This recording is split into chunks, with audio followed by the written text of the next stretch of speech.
지금 사실 상당히 많이 혼란스럽죠. 네, 혼란스럽고 어디서부터 얘기를 해야 될지 잘 모를 정도로 워낙 좀 변수가 많고 변한 것도 많고 그렇긴 한데 일단은 한 작년 말부터 하나하나 좀 짚어본다라고 한다면 일단 그때 당시에도 뭔가 이제 연준의 기준금리 인상이 앞서서 이제 긴축이 시작된다라는 그런 부분들이 좀 시장의 불안 요소로 좀 작용을 했었어요. 네.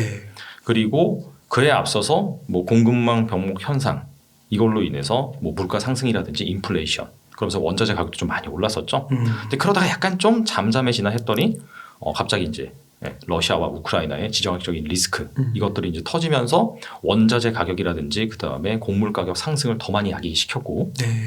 그러다가 이 리스크도 한 달 정도 지나서 어느 정도 좀 면역이 생기나 했더니 중국에서 그렇죠. 그 오미크론 확진자가 발생을 하면서 근데 중국이 계속해서 이 제로 코로나 정책을 고수를 하면서 뭐 경희 같은 경우에도 정말 오랜 기간 하고 그 다음에 도시 봉쇄도 하고 그러다 보니까 공장이 안 돌아가고 그러면서 또다시 이제 물류 적재 현상이라든지 그런 부분들이 나오면서 뭐 사실 우리나라 증시뿐만 아니라 미국 증시도 많이 내려온 그런 상황이죠.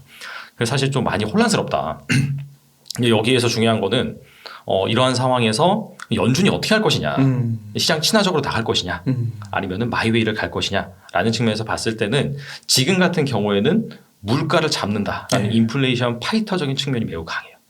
그러다 보니까 좀 양쪽으로 좀 두드러 맞는 그런 상황이다. 그래서 약간 좀 많이 혼란스럽다라고 이제 보시면 될 것 같아요. 거의 그 FOMC가 한 일주일 정도 남았잖아요. 그렇죠. 네. 그럼 그때 이제 그 말씀하신 대로 그 물가를 잡기 위해서 하는 게 금리 인상이라고 봐야 될 텐데 거의 뭐 빅스텝 0.5 정도는 뭐 기정사실로 봐야 되겠네요. 일단 0.5 같은 경우에는 시장이 예전부터 예상은 하고 있었던 것 같아요. 근데 이제 그 최근에 이제 연준 위원들이 나와서 계속해서 매파적인 발언을 하잖아요. 근데 단순히 이번에 0.5%를 올린다라고 해서 시장이 충격을 받았다라기보다도 원래는 이제 그 4월 달에 발표된 그런 소비자 물가 지수, 생산자 물가 지수가 발표가 되면서 이 인플레 압력 피크 아웃 아니야라는 얘기가 잠깐 나왔었거든요. 아, 오히려 고점 찍고 내려간다고요? 그렇죠. 이제 그러면서 그때 약간 시장이 좀 긍정적으로 돌아서나라고 생각을 했는데 근데 그 다음에 계속해서 연준 위원들에서 나오는 발언 얘기를 들어보니까 아니다. 이게 약간 지정학적인 리스크, 뭐 중국이라든지 그런 이슈 때문에 인플레가 장기화될 수 있다라고 하면서 시장이 더 과민하게 반응을 한 거고 또 최근에 되게 외파적인 발언을 하신 분이 계세요. 그분께서 0.75도 올려야 된다. 그런 얘기도 나왔죠. 그리고 원래 중립금리라고 해서 그게 원래는 한 2.5% 정도였어요. 그게 이제 그 미국의 기준금리를 반영하는 그런 지표라고 보시면 되거든요. 근데 이거를 한 3%, 3.5%까지 올려야 된다. 그런 얘기가 최근에 나오다 보니까 더 많이 반응을 했다. 그래서 사실 5월에서 0.5% 올리는 거는 시장에서 이미 좀 반응을 하고 알고 있고 내성이 생겼는데 그 이후에 나왔던 그런 뭐 강경한 발언들 그런 것들 때문에 시장이 추가적으로 하락했다라고 보시면 될 것 같아요. 그러니까 진짜 그 나스닥이 거의 4% 가까이 그 지수가 폭락을 했었잖아요. 저 깜짝 놀랐어요. 저거 제가 잘못 봤나 했어요. 저도 다음날 일어나서 봤는데. 그러니까 그럴 일이 별로 없나 봐요. 과거에 그럴 일이 별로 없었죠 사실. 그러니까 보통 이제 뭔가 좀 강한 조정장 이런 것들이 오면은 한 3% 정도 그 정도 하락하는 그 정도가 일반적인데 이렇게 하루에 한 4% 정도 하락한 거는 좀 보기 드문 케이스라고 볼 수 있고 뭐 미국 증시가 뭐 한 100년의 역사 같은 경우에는 제가 거기까지는 세세히 다 살펴보지 못해서 하지만 한 2010년부터 한 2021년, 2022년 그때까지 두고 본다라고 한다면 MDD 기준 고점에서 이제 한 얼마 정도 빠지냐라는 관점에서 본다면은 한 10% 빠지는 케이스도 1년에 그렇게 자주 나타나지 않거든요. 한두 번 정도. 아, 고점에서 지수가 10% 그쵸. 빠지는 게요? 그게 한 1년에 한두 번 정도? 그 정도 나왔었고 그렇구나. 그 다음에 뭐 아시다시피 뭐 코로나라든지 그 다음에 2018년에 미중 무역 분쟁 그 다음에 한 2011년 미국 신용등급 강등 위기 이제 그럴 때가 이제 한 20%에서 한 30%까지 빠졌었죠 사실. 근데 그런 것들이 딱 한 20%네요. 지금이 한 20% 정도 나왔죠. 그러니까 S&P 500 기준으로는 10% 조금 넘게 빠졌고 나스닥 기준으로는 20% 넘게 빠진 거죠. 그래서 이게 일반적인 그런 조정장이나 하락장은 아니고 한 3년에 한 번 정도 그 정도 올만한 그런 쇼크다라고 이제 보시면 될 것 같아요. 꽤 큰 쇼크네요. 역사적으로 보면. 근데 이제 이게 과거 10년이 사실 미국 증시가 상당히 좋았어요. 그래서 이제 예전에 막 진짜 100년의 역사까지 좀 살펴본다라고 한다면 뭐 최근이 너무 좋았기 때문에 어떻게 본다면 이런 하락세가 뭐 뭐 한 번쯤은 나와야 됐다라고 이제 볼 수도 있는 거죠 사실. 네. 그러니까 나스닥이 그 2010년 이래로 그 그래프를 보니까 6배인가 600% 넘게 올랐더라고요. 엄청 올랐죠, 맞아요. 네. 그러니까 거기서 사실 이번 되게 위기라고는 하지만 그때부터 보니까 요만큼 떨어졌더라고요. 그래프적으로 봤을 때는. 네네.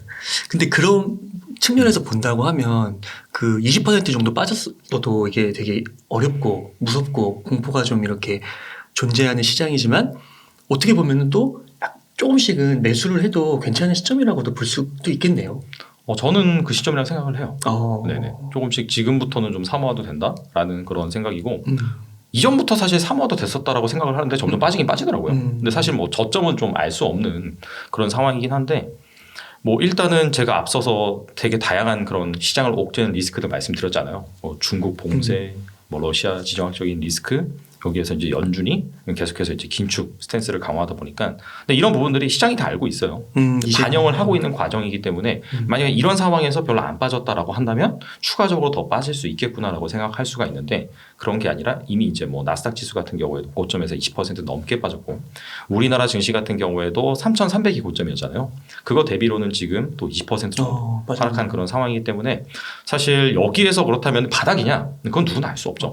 그렇죠. 알 수 없긴 하지만 그럼에도 불구하고 지금부터는 약간 좀 여유를 가지고 좀 차근차근 모아가는 그런 타이밍으로 보시면 될 것 같고 제가 이제 1월 달에 그때 이제 원래 이제 연말 기준으로 봤을 때 2021년 연말 기준으로 봤을 때 코스피 지수가 2,978이었어요. 근데 그것도 많이 빠진 거죠. 사실 고점 대비로는. 네. 10% 정도 빠진 상황이니까. 근데 그러다가 1월 달에 갑작스럽게 이제 긴축 우려 뭐 이런 게 터지면서 정말 빠르게 하락했거든요. 한 달 만에 지수가 한 10% 넘게 하락했어요. 그래서 그때 이제 장중 저점 기준으로는 2,590까지 빠졌었죠. 근데 이제 그 전날에 제 지인으로부터 이제 전화가 온 거예요. 별로 이제 평소에는 주식에 별로 관심이 없어요. 투자는 하다 말다. 물론 이제 성과는 별로 안 좋았었던 그런 지인이고 와서 그 전날이 아마 코스피 주가 한 3% 정도 그 정도 빠졌던 그런 상황이어서 2,600을 깨냐 마냐 막 이런 상황이었거든요. 전화가 와가지고 뭐 주식시장 왜 그러냐. 그래서 뭐 지금 뭐 사도 되냐 이렇게 물어보는데 결국에는 내 생각은 아니다. 그러니까 자기는 딱 보면 2,200까지 빠질 것 같다는 거예요. 10% 더 빠져야 되네요. 그래서 저한테 이제 전화가 와가지고 사도 되냐 물어보는데 자기 생각 2,200까지 빠질 것 같다고 왜 전화하는지 모르겠는데 저는 이제 지금은 살 타이밍이다 얘기를 했거든요. 그때 당시에는. 근데 이제 아닌 것 같은데 난 2,200까지 빠질 것 같은데 그래서 이제 제가 그런 말은 했죠. 사실 어디까지 빠질지는 아무도 모른다. 근데 내가 장담하는데 너는 2,200 가도 못 산다. 똑같은 현상이 벌어지는 거네요. 그렇죠. 그래서 결국에는 사실 그때 이제 그렇게 하고 한 단기적으로 2,780까지 반등을 하긴 했거든요. 그러니까 사실 지수 바닥은 아무도 알 수 없습니다. 알 수 없음에도 불구하고 근데 사실 여러 가지 정황상 그런 거 따져보고 또 시장에 이제 공포가 있느냐 그런 부분을 따져본다라고 했을 때는 지금 상황에서는 계속해서 사가는 게 좋은 타이밍이지 않을까. 나중에 이제 시간이 좀 많이 흐르고 보면. 그 한 가지가 주식을 좀 사려고 하시는 분들이 이런 질문을 좀 댓글로 남겨주시더라고요. 그 경기가 내년 초에 네네. 좀 좋을 수도 있고 안 좋을 수가 있고 그래서 금리를 인상하는 게 이렇게 초기에 이렇게 금리를 인상하는 거는 뭔가 경기에 대한 자신감이 있어서 그 금리를 인상하는 신호로 봐서 네. 지금은 사도 되는 타이밍인 것 같긴 한데 이게 경기가 안 좋아질 거라는 예상이 이제 올해 말이나 내년 초에 나오니까 이거 지금 사면 안 되는 거 아닌가. 그 경기를 좀 전체적으로 봐서 좀 그런 우려를 좀 나타내더라고요. 그래서 경기는 좀 어떻게 예상을 하세요? 그러니까 이게 약간 좀 그 난이도가 높은 그런 문제인 것 같아요. 요즘 시장이 왜 그러냐면은 그 주식 시장의 4개라고 아시죠? 봄, 여름, 가을, 겨울이라고 해서 봄은 이제 금융 장세라고 유동성 장세라고 해서 사실 경기가 안 좋은 상황에서 막 그런 연준이라든지 돈을 엄청 푸는 거예요. 기준금리 낮춰주고 그렇다면은 사실 실적이 안 나오는 상황에서 유동성 효과로 막 올라갑니다. 그러다가 그런 효과가 끝나고 이제 슬슬 풀었던 돈을 좀 회수를 하고 그 다음에 금리를 좀 정상화시키는 그런 단계죠. 근데 그때 정도 됐으면 이미 그 연준이나 시장에서 살아났다. 이제 경제가 좋아질 것 같으니 그런 액션을 취하는 거거든요. 그래서 이제 금리를 막 올리고 그럽니다. 근데 그러면 이제 그때부터가 실적 장세라고 해서 실적이 좋아지면서 오르는 장세고 그 다음부터 이제 뭐 역금융 장세, 역실적 장세하면서 빠지는 게 일반적이에요. 일반적인 케이스인데 이번 같은 경우에는 좀 다르긴 해요. 왜냐하면은 사실 그 경기 하방 압력이 코로나라는 뭐 전대미문의 그런 팬데믹을 통해서 갑작스럽게 왔잖아요. 그래서 갑작스럽게 어마어마한 돈을 풀었어요. 기준금리 확 낮추고. 그래서 V자 반등을 해버렸죠. 그러니까 사실 원래는 한 어느 정도 기간이 지나고 그런 절차들이 나온 다음에 반등을 하는 게 과거의 일반적인 케이스였는데 이번에는 확 빠지는 것도 훅 빠지고 반등도 엄청 빨리 나왔어요. 그러다 보니까 약간 부작용들이 나오기 시작하죠. 대표적으로 이제 인플레이션인데 뭐 그런 부분들이 좀 가중화되고 있는 상황에서 갑자기 지정학적인 리스크가 터져버렸어요. 이런 상황이다 보니까 사실 연준에서 같은 경우에는 경제 지표만 보면은 올릴만 해요. 왜냐면은 두 가지 축이 있잖아요. 인플레이션.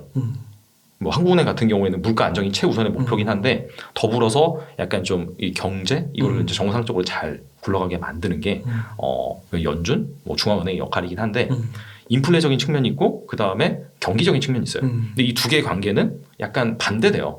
그렇죠. 인플레를 잡으려고 해서 막 긴축하고 올리고 그러면 경제가 침체될 수가 있어요. 그렇죠. 그렇기 때문에 이 두 가지를 조율을 하면서 잘 올리는 그런 케이스이긴 한데 최근에 이제 미국의 경제 지표 나온 거 보면은 고용이 너무 좋아요. 실업률 최저고 4, 50년 만에 이렇게 실업률이 낮은 경우는 없었다. 거의 이런 말 완전 나오거든요. 고용 그렇죠. 가까운 그런 상황이 나오고 네. 그 다음에 경제 지표도 보시면은 뭐 물론 이건 과거치긴 한데 그렇게 나쁘진 않아요. 약간 뭐 제조업 지수, 소비 관련 그렇구나. 지수 같은 경우에도 약간 꺾이는 듯 하다가 그러다가 다시 또 예상치를 상회하고 그런 부분들이 좀 나타나고 있거든요. 그러니까 연준이 이 정도 올려도 돼 라고 해서 강력하게 지금 나오는 그런 패턴이긴 해요. 그래도 어느 정도는 자신감이 있는 거네요. 자신감이 있긴 있는데 근데 이제 시장에서는 그걸 우려하는 거죠. 이렇게 연준이 인플레이션을 잡기 위해서 이렇게 너무 강력하게 긴축 정책을 피다 보면은 경기가 원래는 이 기준금리로 올리는 상황에서 전반적으로 경기가 이렇게 상승을 해야 되는데 요번에 올린 기준금리 같은 경우에도 과거와는 차원이 다르잖아요. 예전에 이제 한 2015년 12월 그때 이제 올리고 나서 2016년에도 한 번 올리고 그때 다 0.25%씩 올렸어요. 그 다음에 2017년, 2018년 그때 이제 3번 올리면서 한 장작 4년에 걸쳐서 한 8차례에서 9차례 인상을 했단 말이에요. 근데 이번에 완전 다르죠. 이번에 3월달에 한번 올리고 5월달에 0.5% 올리고 뭐 6월달에 0.75% 올리고 1년 안에 한 6차례에서 7차례 올리는데 바로 그냥 2%, 뭐 2.5%, 3%까지 올려버리겠다. 그러니까 원래는 이렇게 금리가 살살살살 올리면서 경제도 같이 약간 좀 그런 충격을 받아들이면서 완충제 역할을 하면서 같이 이렇게 살아나야 되는데 이렇게 올리고 이렇게. 근데 그 이유가 이미 이제 과거에 이 팬데믹을 위해서 약간 좀 기이한 현상이었다는 거죠. 너무 안 좋아졌다가 너무 확 좋아지다 보니까 인플레이션이라는 그런 리스크가 나타났고 이게 너무 높다 보니까 이거 그냥 살살살살 올려서는 단기간에 못 잡아요. 근데 경제를 보니까 감내할 수 있을 것 같아. 고용도 좋고. 그러니까 야 아예 확 올려버리자 하고 이제 나오는 거죠. 그래서 예전에 좀 길었던 실적 장세 사이클이 이번에는 단기간에 확 짧아질 수도 있다라는 우려가 지금 시장에 자리 잡고 있는 거고 그러다 보니까 사실 경기가 원래는 금리 인상하는 구간에 이게 같이 이렇게 좀 회복이 돼야 되는데 이렇게 되는 거 아니냐라고 이제 생각을 하는 거죠. 그걸 무서워해서 두려워해서 지금 시장에서 선반영해서 빠지고 있는 거고 최근에 이제 미국 기업들 실적 발표 나오잖아요. 잘 나오고 있어요 지금. 지금 물론 이제 S&P 500 지수 해당되는 기업들이 많은 기업들이 실적 발표를 다 하진 않았지만은 거의 한 어닝 서프라이즈 비율이 한 7-80% 된다라고 해요. 대단해요. 근데 이제 문제는 뭐냐면은 얘네들은 미국 기업들은 이제 실적 발표한 다음에 향후 가이던스를 제시를 해요. 근데 다 그런 건 아니지만은 뭐 지정학적인 리스크, 뭐 그다음에 중국의 그러한 뭐 봉쇄로 인한 약간 생산 문제 이런 것 때문에 불확실하다 이런 말이 나오는 거예요 지금. 오히려. 그러니까 이제 주가 빠지는 거죠. 선반영하니까. 그렇죠. 빠지는 거죠. 그래서 이런 상황인데 연준에서 지금 인플레이를 잡기 위해서 저렇게 올린다고? 라고 하니까 시장에서 이제 무서워서 빼는 거죠. 주식 어렵네요. 그래서 이제 다시 이제 뭐 본론으로 돌아오면은 내년에 이제 뭐 경기가 침체된다 뭐 만다 해서 지금 주식을 사도 되냐?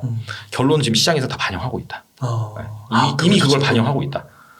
이미 지금 원래는 이제 금리 인상 사이클에 사실 경기가 좀 회복되고 주가도 좋아지는 그런 측면이 일반적인 그 교과서에 나왔던 건데 이거 같은 경우에는 다른 여러 가지 변수가 있다 보니까 이렇게 하다 확 꺾여버리지 않을까라는 그런 불안감이 이미 지금 주가에 반영되고 있다라고 보시면 될 것 같아요. 그래서 4%씩 빠진 걸 수도 있고. 그렇죠. 네. 그렇구나. 그 혹시 그 장단기 금리차 있잖아요. 네네. 그거를 저도 이번에 이제 그 말이 하도 많이 나와가지고 신문에서도 나오고 그래서 한번 들어가 봤어요. 그 세인트 루이스 맞아요. 거기에 이렇게 스프레드로 잘 나와 있더라고요. 네네. 이렇게 격차가. 근데 진짜로 그 마이너스 구간이 없다가 딱 있더라고요. 그것 때문에 또 좀 우려가 있는 것 같은데 그런 건 좀 어떻게 해석해야 되나요? 근데 그게 이제 그 통계적으로 봤을 때 그게 역전이 한번 발생하고 나서 6개월에서 18개월 후에는 경기 침체가 나왔다라는 게 이제 통계적인 팩트거든요. 그럼 내년은 초네요. 근데 이제 웃긴 게 뭐냐면은 그게 약간 그 네. 인디언 기후제 같은 거예요. 왜냐면은 경기는 항상 호황과 침체를 반복을 하잖아요. 네. 그게 이제 보통 봤을 때 한 4년에서 5년 사이클이에요. 근데 이거 6개월에서 18개월 후면 침체가 나온대요. 대략적으로 계산을 해보면 그냥 나오는 타이밍에 그에 앞서서 한번 발생을 했다 그렇게도 해석할 수가 있는 거예요. 그러니까 이게 뭔가 이게 나오면 무조건 침체가 된다라는 건 뭐냐면은 사람은 언젠가 죽는다 약간 그런 거랑도 약간 비슷하게 볼 수도 있는 거예요, 사실.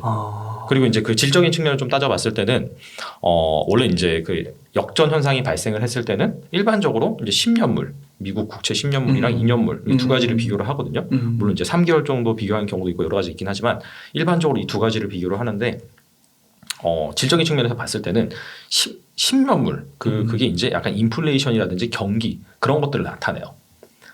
그리고 2년물 같은 경우에는 약간 기준금리를 나타내거든요. 단기금리라고 해서 즉 뭔가 그 역전 현상이 발생을 했을 때 10년물이 내려와서 그래서 역전 현상이 발생을 하면은 그럴 가능성이 더 높다라고 이제 볼 수 있는 경기가 안 좋다고 보는 거죠. 그렇죠. 근데 이제 이번 같은 경우에 10년물도 오르는데 2년물이 갑자기 연준에서 뭐 0.5% 빅스텝 한다라고 하니까 갑자기 확 치고 올랐어요. 2년물이 확 오른 거예요. 그러니까 10년물보다 2년물이 더 많이 올라서 이렇게 이제 된 거고 아직까지 이제 뭐 10년물 미국 국채 금리 같은 경우에는 상당히 높은 수준이죠.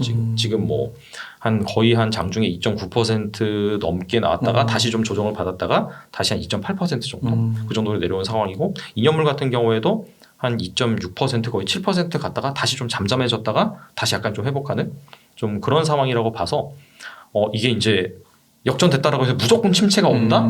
언젠간 와요. 네, 언젠간 오죠. 왜냐하면 경기는 이제 호황과 불황을 반복을 하니까. 6개월에서 18개월이면 좀 이게 범위가 긴 것 같아요. 되게 긴 거예요, 사실. 6개월에서 18개월이면은. 네. 그렇기 때문에 이것 때문에 뭐 무서워서 주식을 못 한다는 건 좀 아닌 것 같아요. 네. 그래서 이런 상황에서 좀 주식이 어렵고 좀 복잡한 것 같긴 한데 거시 변수들도 많고요. 그러니까 요는 그러니까 주식을 만약 산다고 하면 또 이렇게 개인의 판단에 의해서 적절하다고 하면 또 진짜 몰빵하는 게 아니라 분할로 좀 접근을 해가지고 매수를 하면 뭐 어느 정도 뭐 최악의 상황도 대비할 수 있는 거고 올라가면 또 좋은 거고 그렇게 될 수가 있겠네요. 그래서 저는 그냥 딱 그 말이 맞는 것 같아요. 남들이 무서워하고 좀 공포스러워할 때 그때 이제 사야지. 그래야지 뭔가 시장을 좀 이기는 그런 성과를 낼 수가 있지. 보통 보면 이제 그런 분들도 계시거든요. 뭐 바닥 확인하고 많이 올라왔을 때 그때 이제 사라.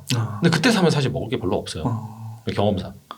그리고 뭐 이런 것도 있거든요. 예를 들어서 한 3월 초가 되게 상당히 안 좋았거든요. 그때 이제 나스닥 지수 순간적으로 막 12,500까지 떨어지고 S&P 500 지수 같은 경우는 한 4,100 정도까지 떨어지고 우리나라 시장도 마찬가지였고 자 그러다가 3월 초를 저점으로 해서 4월 초? 3월 말까지 되게 빠르게 반등을 했어요. 그때는 또 그러면 이제 저점 확인한 건가? 라고 해서 그때 산다? 그때부터 또 엄청 빠졌잖아요. 그러니까 이게 되게 애매한 거예요. 이게 사실. 그래서 제가 봤을 때는 약간 좀 그런 좀 남들이 공포스러워할 때 그때 좀 한 번에 다 사면 안 되고 그때부터 좀 사먹는 게 좀 낫지 않나.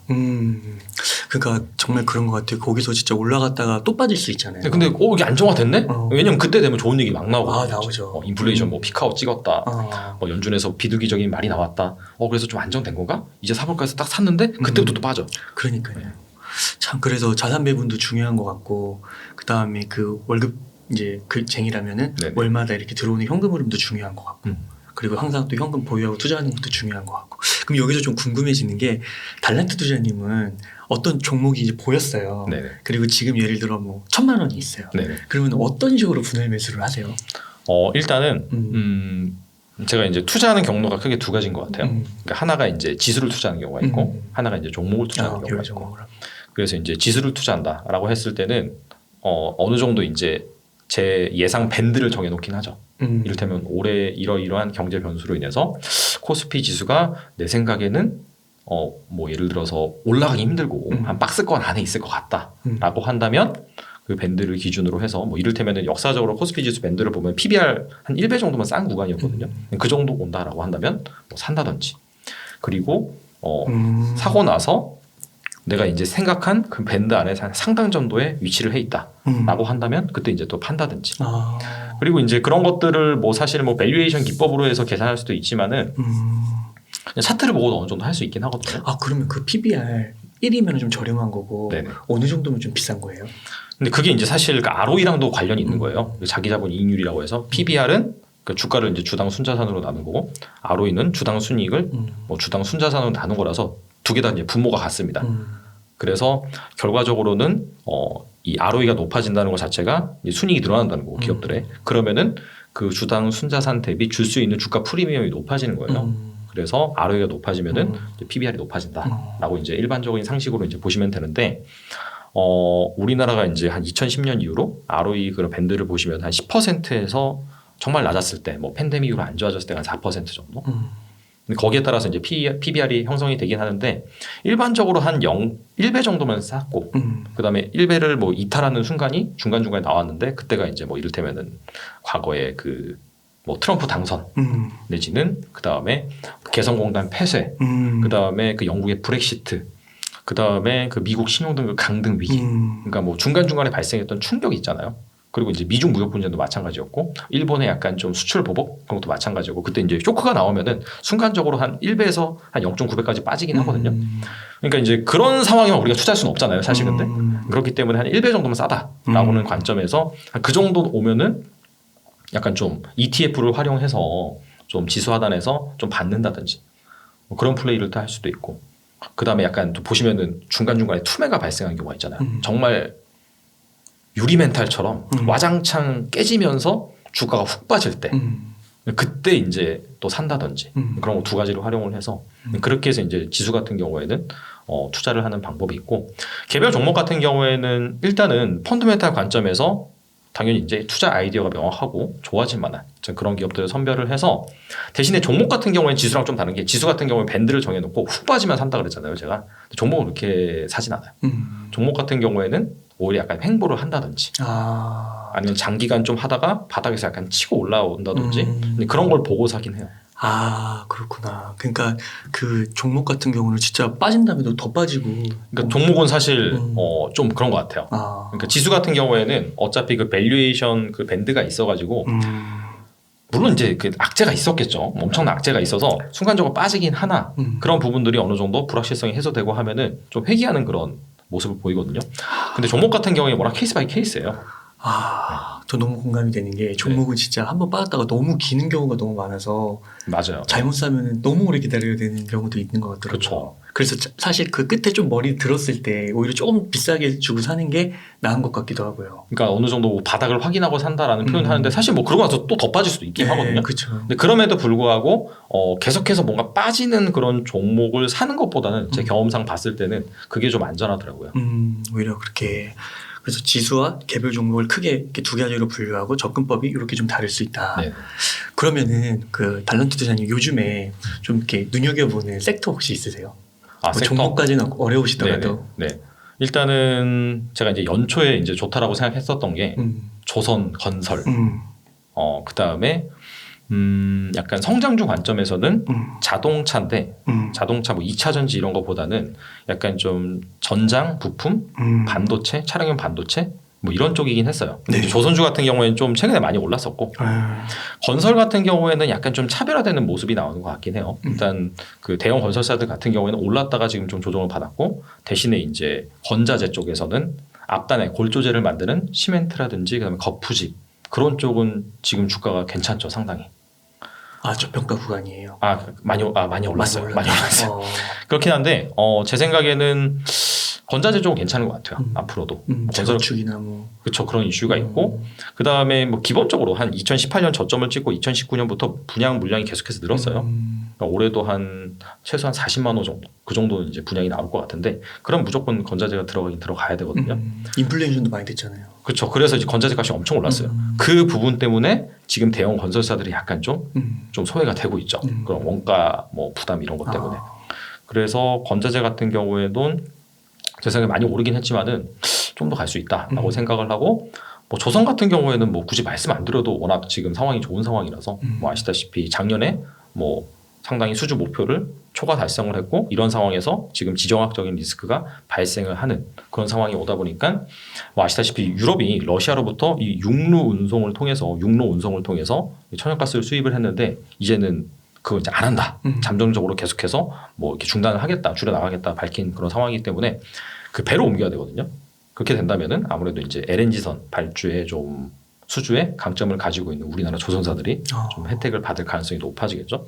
그런 관점에서 뭐 조선사들 추가적으로 뭐 LNG선 관련해서 이 본행제를 납품하는 그런 기업들이 있어요. 뭐 한국카본이라든지 뭐 아무튼 그와 관련된 밸류체인 같은 경우에는 좀 중장기적으로 괜찮지 않을까라고 이제 생각을 하고 그 다음에 약간 조금 좀 길게 볼만한 그런 아이템 같은 경우에는 뭐 자동차 쪽인데 우리나라 같은 경우에는 뭐 약간 뭐 소프트웨어 그런 파워보다는 하드웨어 파워가 좀 강한 것 같아요. 그런 관점에서 지금 또 애플이 애플카 뭐 이런 출시 이런 것들을 계속해서 복선에 깔아놓고 있으면서 이제 관련 업체들을 미팅하면서 우리나라 뭐 관련 그런 협력사들을 만난다라는 얘기가 계속해서 나오고 있거든요. 왔다 갔다 하고 막 그랬다고 그렇죠. 하더라고요. 뭐 기본적으로 LG 같은 경우에는 LG. 뭐 당연히 이제 같이 가는 거고 또 이와 관련해서 또 볼만한 최근에 이제 또 자화전자라고 그게 갑자기 시설 투자 뭐 자기 자본들이 80% 이상 공시하면서 주가 급등했거든요. 근데 이게 뭐 때문에 한다 말할 수는 없어요. 왜냐면은 그 비밀 유지 계약서 때문에. 근데 시장에서는 다 알고 있어요. 예시되는 거구나. 아 애플이구나 다 알고 있어요. 근데 이제 여기에서 끝날 것이냐 아니면 앞으로도 협력사를 넓혀갈 수 있을 것이냐 라는 관점에서 봤을 때는 또 넓혀갈 수 있는 그런 부분이 있으니까 그런 관점에서 보면 좋을 것 같고 그 다음에 이번에 이 코로나를 거치면서 중국의 이 코로나를 관리하는 스타일 이런 부분 때문에 사실 이 글로벌 공장이 중국에 상당히 많은데 이 많은 공장이 계속해서 스톱이 되고 잘 생산이 안 되고 이런 이벤트들이 계속 생겼었어요. 그렇기 때문에 애플뿐만 아니라 비단 다른 업체들 같은 경우에도 이러다가 이 글로벌 공급망이 불안정하구나 라고 하면서 계속해서 좀 분산을 해야 되겠다라는 차원에서 봤을 때는 중국 밑에 있는 그리고 기존에 이제 애플에 납품을 하고 있었던 그런 협력사들이 있기 때문에 우리나라 쪽으로 약간 그 공급망이 올 수 있는 가능성도 좀 있다라는 관점에서 좀 보시면 될 것 같고 여기까지가 이제 제가 연초에 좀 좋을 것 같다라고 생각을 했던 그런 부분이고 네. 지금 상황에서 좀 볼만한 게 또 무엇이 있을 것이냐라고 봤을 때는 제가 봤을 때는 일단은 엔터 같은 경우도 괜찮을 것 같아요. 네. 엔터가 이제 사실 연초에 좀 많이 올랐거든요. 많이 올랐다가 지금 약간 좀 조정을 받는 그런 구간이 있긴 해요. 네. 약간 전문 용어로 눌림목이 형성된다. 뭐 그런 표현을 하기도 하는데 이렇게 눌림목이라는 게 네. 대략 한 몇 퍼센트 정도가 되나요? 그러니까 퍼센트라기보다도 이렇게 쫙 올랐다가 내려오면서 여기서 약간 좀 횡보하는 그런 것들을 이제 눌림목이라고 하죠. 사실. 그러면 이게 괜찮다라고 하는 기준이 네.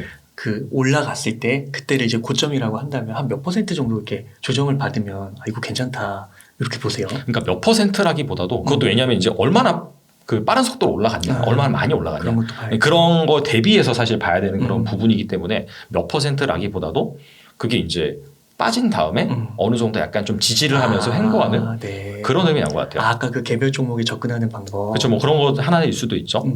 근데 뭐 아시다시피 엔터 같은 경우에는 지금 뭐 리오프닝, 엔데믹 각오하면서 계속해서 이제 주목을 받고 있는 그런 주식 중에 하나인데 사실 리오프닝 주식이 여러 가지가 있어요. 되게 많아요, 종류가. 음식료도 있고, 그 다음에 뭐 유통, 뭐 여행, 뭐 면세점, 화장품, 뭐 그런 것도 여러 가지가 있는데 이런 것들의 이제 섹터들의 공통점을 잘 살펴보면은 사실 그 보복 소비 내지는 눌려 있었던 그런 부분들이 회복이 되면서 돈을 벌긴 버는데 그 다음에 넥스트 스텝은 뭔데? 라는 관점에서는 사실 별게 없어요. 뭐 성장성이 있다라든지 그런 부분들은 그렇게 많지는 않아요. 근데 이제 엔터 같은 경우에는 계속해서 성장성이 있는 그런 분야 중에 하나니까 아무래도 이제 뭐 공연 같은 거, 그 다음에 뭐 가수들 뭐 이렇게 컴백하는 것도 사실 적극적으로 하지 못했거든요. 근데 이런 부분이 있다라고 한다면 아무래도 공연도 좀 월드 투어 좀 적극적으로 하면서 그런 부분들이 원래 매출 공백이 있었는데 회복이 되면서 좀 중장기적으로 볼만하지 않을까 또 이제 생각을 합니다. 아 그렇군요. 이게 보니까 그 아까 말씀해주신 조선 같은 경우 많은 분들이 관심을 많이 갖는 것 같긴 한데 이게 경기 순환을 좀 많이 탄다고 굉장히 어려운 주식 투자라고 하더라고요. 이 분야가. 네네. 그렇죠. 그래서 맞아요. 공부가 좀 많이 필요하다고. 그래서 이렇게 말씀해 주시는 것들 너무 이렇게 바로바로 하지 마시고 꼭 한번 공부하시고 접근을 해보시면 너무 좋지 않을까. 지금 좀 많이 올라가지고 약간 좀 빠지긴 했거든요. 근데 이제 변동성 되게 커요. 그죠. 그래서 이제 딱 보시면은 그 밴드가 보이거든요. 차트상의 밴드가 보이기 때문에 뭔가 고점에서 산다라기보다도 약간 좀 조정을 받았을 때 그럴 때 이제 좀 뭐 긍정적으로 검토하는 그런 지혜가 필요하죠. 그래서 좀 뭐 사라는 게 아니라 이렇게 참고해 주시면 좋을 것 같고 말씀하신 대로 그 또 어떤 전문가분도 그 LG전자를 되게 좋게 보시고 LG전자가 그 텐베거 종목의 하나로 또 이렇게 언급하시기도 하시더라고요. 네네. 그래서 지금 시가총액이 20조인데 뭐 한 삼성의 절반 한 200조까지는 갈 수 있지 않겠냐 뭐 그런 얘기도 해주시고 이런 것들을 바로바로 이렇게 맞다 이렇게 해가지고 확신을 갖고 하지 마시고 한번 데이터 찾아보시고 진짜인지 한번 확인해 보시면 너무 좋을 것 같습니다. 네네. 근데 또 저기 달란트 투자님이 네네. 또 이 배당주 책 써주셨잖아요. 그렇죠. 배당주를 또 언급해 주셔야 되잖아요. 배당주도 좋은 거 좀 한두 개 좀 언급해 주세요. 지금 일단 배당주가 상당히 좋아요. 주가 흐름이 좋아요. 네. 왜냐하면 이제 배당주가 전반적으로 필수 소비재, 금융 이런 쪽이 많거든요. 네. 아시다시피 최근에 이제 뭐 긴축한다 그러니까 성장주보다는 좀 밸류에이션이 저렴한 뭐 PR이 낮은 그런 쪽으로 쏠리다 보니까 그런 주식들이 또 필수 소비재 금융주고 그 다음에 그런 또 이 주식들이 배당을 또 많이 줘요. 그러다 보니까 좀 주가 하락의 안전판 역할을 하는 그런 관점에서 좀 매수세가 몰리고 있는 그런 상황인데 일단은 개별 기업을 제가 이제 뭐 말씀드리기 좀 애매할 것 같아요. 왜냐하면 그 기업의 뭔가 상황이 바뀔 수도 있고 그런 부분이기 때문에 대신에 리츠 같은 경우에는 좀 괜찮은 것 같아요. 네. 뭐 이렇게 제가 편하게 말씀드리기 리츠 많이 오르잖아요. 많이 올랐어요. 네. 많이 올랐는데 제가 이제 편하게 말씀드리기에는 리츠는 좀 괜찮을 것 같고 일단 리츠가 뭐 우리나라 리츠도 있고 해외 리츠도 있습니다. 근데 우리나라는 리츠가 그렇게 많지 않아요. 한 20개 정도? 그 정도 있고 대신에 이제 미국 시장에 상장되어 있는 리츠 같은 경우에 한 200개가 좀 넘어요. 그래서 이제 리츠별로 본다라고 한다면 섹터가 되게 여러 가지로 구분이 되고 있거든요. 뭐 데이터 센터 리츠도 있고 물류 리츠도 있고 주거, 오피스, 호텔, 심지어 뭐 팀버 리츠도 있어요.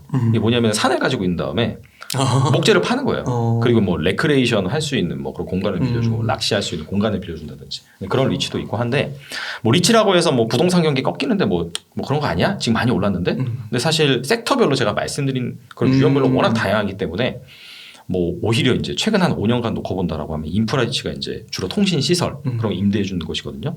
그런 쪽이랑 물류 센터, 데이터 센터 이쪽은 엄청 많이 올랐어요. 성장주처럼. 왜냐하면 그쪽 업황이 좋다 보니까 그래서 약간 좀 그런 업황별로 접근을 하신다.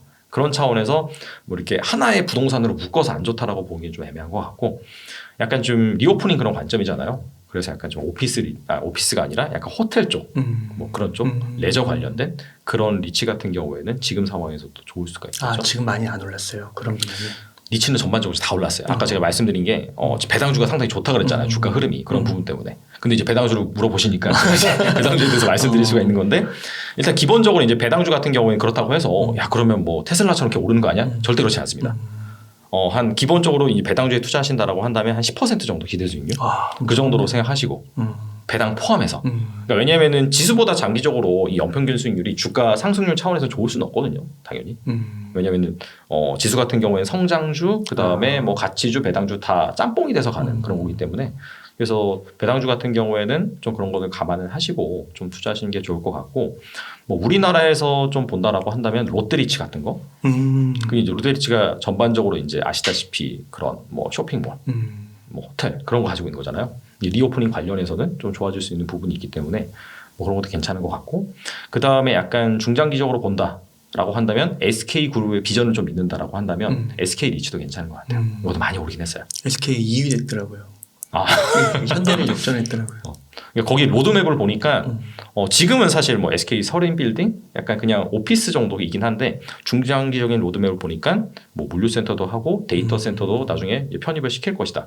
왜냐하면은 이제 여기에서 나오는 말이 허황된 건 아닌 게 어차피 그런 포트폴리오를 다 가지고 있어요. SK 그룹이 뭐 반도체라든지. 그렇죠. 다양하더라고요. 그렇죠. 뭐 원스토어라든지. 그래서 이제 그런 배경으로 어차피 그런 건물을 지어야 될 텐데 그렇다면은 그 리츠로 활용을 해서 이 임대를 주겠죠.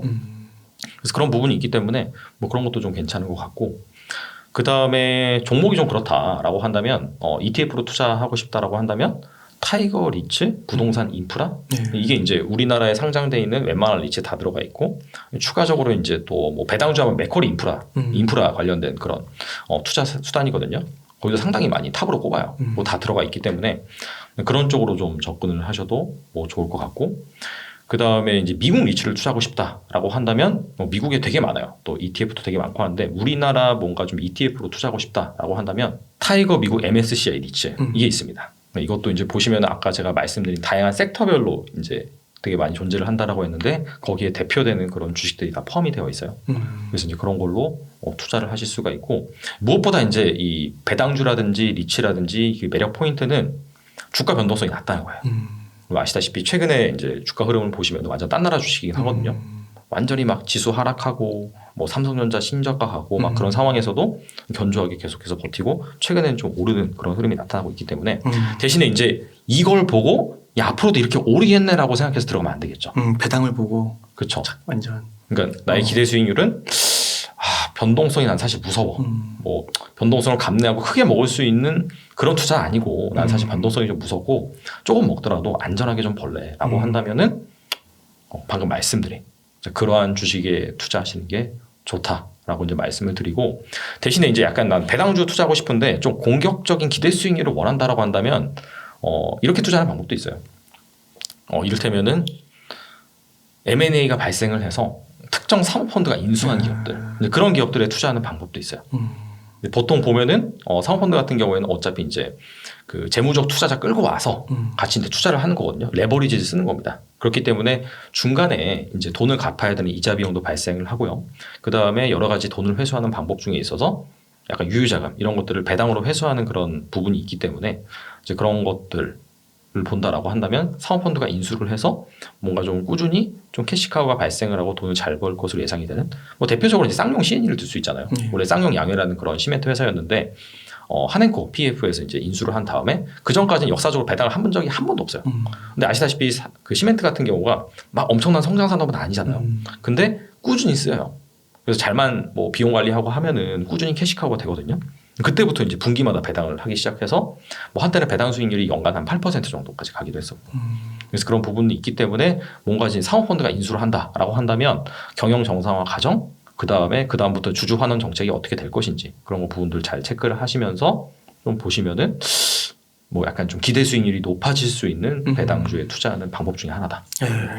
그 지금 말씀해주신 이런 배당주들은 한 5% 이상 뭐 이 정도로 보면 될까요?